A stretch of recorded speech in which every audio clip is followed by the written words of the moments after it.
sur le net, des activistes bahreïnis dénoncent les brutalités policières dans le pays. La toile canadienne s'indigne de l'élection de Luka Magnotta comme personnalité de l'année. Et un site propose de découvrir le classement des séries télévisées les plus piratées en 2012.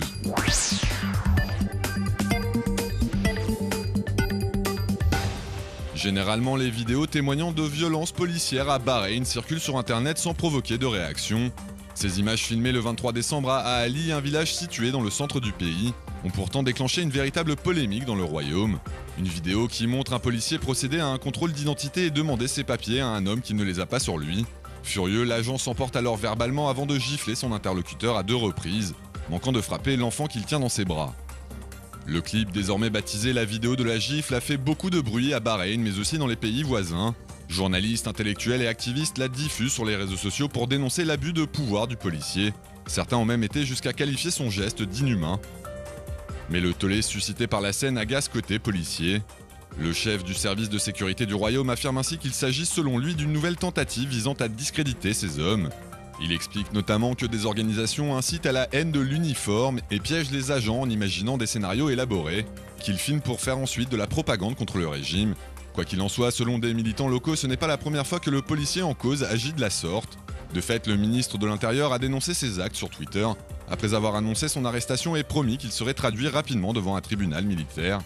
Des promesses auxquelles un proche de la victime refuse de croire puisqu'il n'existerait aucune preuve en image de l'arrestation de l'agent en question. Un proche qui affirme au passage que ces déclarations officielles ont uniquement été effectuées selon lui dans le but de calmer l'opinion publique. Luka Rocco Magnotta élu personne ayant le plus marqué l'actualité en 2012 par l'agence de presse canadienne. Un choix polémique qui défraie la chronique alors que 22% des journalistes interrogés l'ont placé en tête de leur classement. Celui que l'on surnomme le dépeceur canadien a tué et démembré un homme avant de publier la vidéo morbide sur YouTube.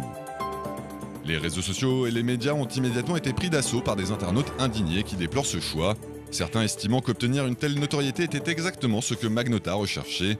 Des personnalités locales se sont même prononcées pour demander à la presse de se rétracter par respect pour les Canadiens. Un humoriste renommé affirme ainsi qu'il faut mettre un terme à la fascination pour les tueurs dérangés. Une pétition a même été lancée sur internet. Objectif, obtenir 10 000 signatures pour exiger une nouvelle élection. Et si l'opinion publique a vivement réagi, la sphère politique a également fait entendre son mécontentement face à cette élection via Twitter. Le chef de file par intérim des libéraux, Bob Rae, estime notamment que la presse canadienne a touché le fond et qualifie ce choix d'abject, tout en dénonçant un sensationnalisme bon marché. De son côté, le conservateur Jay Aspin appelle lui la presse canadienne à revenir sur son choix, en requérant davantage de décence et un meilleur jugement. Et le ministre du patrimoine James Moore affirme que la personnalité de l'année ne doit pas seulement être la personne qui a généré le plus de recherches sur Google, et appelle donc l'agence de presse à revoir ses critères de sélection.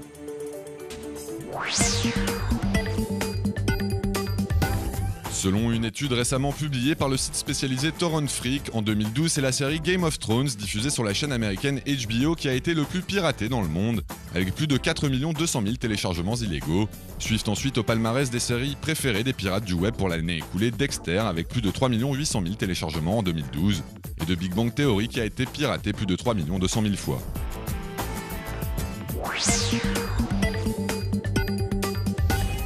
Les quelques 32 millions de fans de Lady Gaga sur Twitter sont en ébullition depuis que la pop star a annoncé le 25 décembre qu'elle travaillait actuellement sur un projet de film qui reviendra sur l'ensemble de sa carrière, sur la création de son dernier album et qui tentera également d'expliquer l'incroyable engouement qu'elle suscite partout sur la planète.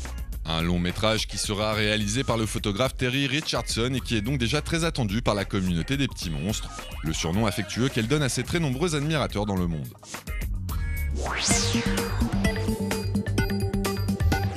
Un aquarium géant situé dans un centre commercial chinois qui se brise de façon inexpliquée, provoquant d'importants dégâts matériels et faisant une quinzaine de blessés. C'est la scène incroyable à laquelle ont assisté en début de semaine des habitants de Shanghai. Un accident impressionnant capturé par des caméras de vidéosurveillance et qui a depuis fait le tour du web.